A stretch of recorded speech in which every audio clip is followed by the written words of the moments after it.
తెలియవలసి ఉంది చాలా. సో అది యాక్సిడెంట్ మర్డర్ అనేది మనం ఇంకా ఇన్వెస్టిగేట్ చేయలేదు. డాక్టర్స్కి అయితే చెప్తాం ఇన్వెస్టిగేట్ చేయమనే విషయంలో. అయితే ఒక విషయం ఏంటంటే నేను ఎందుకు వచ్చాను అని అంటే చాలామంది మాట్లాడుతున్నారు జస్టిస్ కావాలని. నిజంగా అన్యాయం జరిగితే జస్టిస్ కావాలి. ప్రభు కూడా ఒక అన్యాయంగా జస్టిస్ ఉన్నప్పుడు వాయిస్ రేస్ చేయమని అని అడిగారు సార్. అందుకని మీ సిలువను ఎత్తుకుని వెంబడించడం అంటే ఉద్దేశం అది. ఆయన జస్టిస్ కోసం నిలబడినప్పుడు ఆయన్ని సిలువేశారు.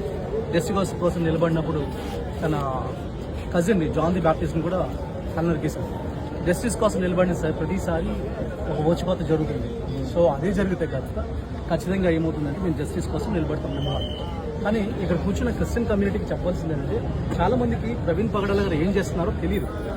సో కేవలం మీకు ఆయన డిబేటర్గా తెలుసు, ఒక పాస్టర్గా మాత్రమే తెలుసు. ఎందుకంటే ఆయన ఆంధ్రప్రదేశ్లో మీరు చూసిన మినిస్ట్రీ కేవలం 20%. 80% మినిస్ట్రీ నేను చూశాను, ఎందుకంటే కలిసి ట్రావెల్ చేశాను. సో నార్త్లో ఆయన ఏం చేస్తున్నాడు, యూఎస్లో ఏం చేస్తున్నాడు, హైదరాబాద్లో ఏం చేస్తున్నాడో నాకే తెలుసు.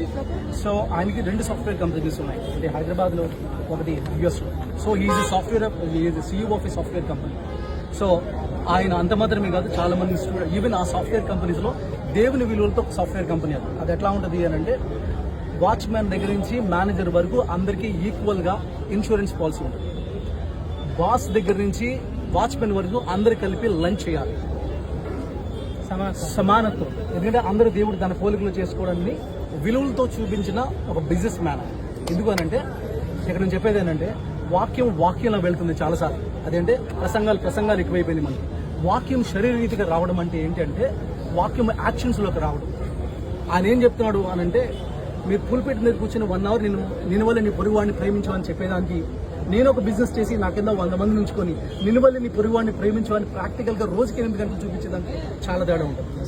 దేవుడు కూడా హెవెన్లో కూర్చొని gulab visa I love you అని చెప్పలేదు. నీకు అర్థమయ్యే స్థాయిలో దిగాడు, అర్థమయ్యే స్థాయిలో దిగిన వాడు ప్రవీణ్ పగడాల. సో ప్రవీణ్ పగడాల గురించి నీ ఇస్తున్న సాక్ష్యం ఇది. అంత మాత్రమే కాదు, ఆయనకి 10 మంది పిల్లలు ఇప్పుడు ప్రస్తుతం. దాంట్లో 2 బయాలజికల్, 8 మంది అడాప్టర్, అందరూ కలిసి ఉంటారు. మళ్ళీ ఆర్ఫనేజ్ అని వేరే చోట పెట్టి వాళ్ళని ఇక్కడ చోట వీళ్ళ చోట పెట్టడం. ఇంతకుముందు 14 మంది పిల్లలు. సో ఒక పిల్లలు ఒక స్థాయికి వచ్చి వాళ్ళని మెచ్యూర్ చేసిన తర్వాత వాళ్ళు ఏం చేస్తారంటే వాళ్ళు మళ్ళీ ఫ్యామిలీస్ దగ్గర పంపించేస్తారు, మళ్ళీ కొత్త మందిని తీసుకుంటారు. అంత మాత్రమే కాదు, ఈవెన్ నార్త్లో కొన్ని విలేజెస్లో మీకు పవర్ లేని వాళ్ళ ఏరియాలో ఆయన సోలార్ లైట్లు వేయించారు. ఈవెన్ మీకు తెలుసు పాండమిక్ టైంలో, అంటే కోవిడ్ టైంలో మనకి ఒక పాస్టర్ గారి పేరు చెప్పదలుచుకోలేదు కానీ ఒక పాపులర్ ఒక సెలబ్రిటీ పాస్టర్గా ఉన్న ఆయన 4 కార్లు వేసి 4 బస్సులు వేసి కేసీఆర్ని పిలిచి పెద్ద అడౌట్ చేశారు. కానీ అదే టైంలో ఈయన 18 బస్సులు వేశారు. బట్ నోబడీ నోస్ హియర్, ఎవరికి తెలియదు. ఎందుకంటే నేను చెప్పేవాడు, ఎందుకంటే నేను ఉన్నాను కాబట్టి. ఎప్పుడు గొప్పలు చెప్పుకోడు, ఇలా చేశాను చెప్పుకోడు. ప్రతి ఇండివిజువల్ కాల్ చేస్తాను, అది మాత్రం పక్కన పెడితే. నేను ఫర్ ఎగ్జాంపుల్ ఈ బ్రదర్ ఇంటికి వచ్చాడు అనుకోండి, పిలిచారనుకోండి, వచ్చిన తర్వాత వీళ్ళ అమ్మగారికో నాన్నగారు తాతకి బాగాలేదు, వాళ్ళ పేరు నోట్ చేసుకుని మళ్ళీ రాజమండ్రి విజిట్ వచ్చేటో పని కట్టుకుని వచ్చి వాళ్ళని విజిట్ చేసి వెళ్తారు.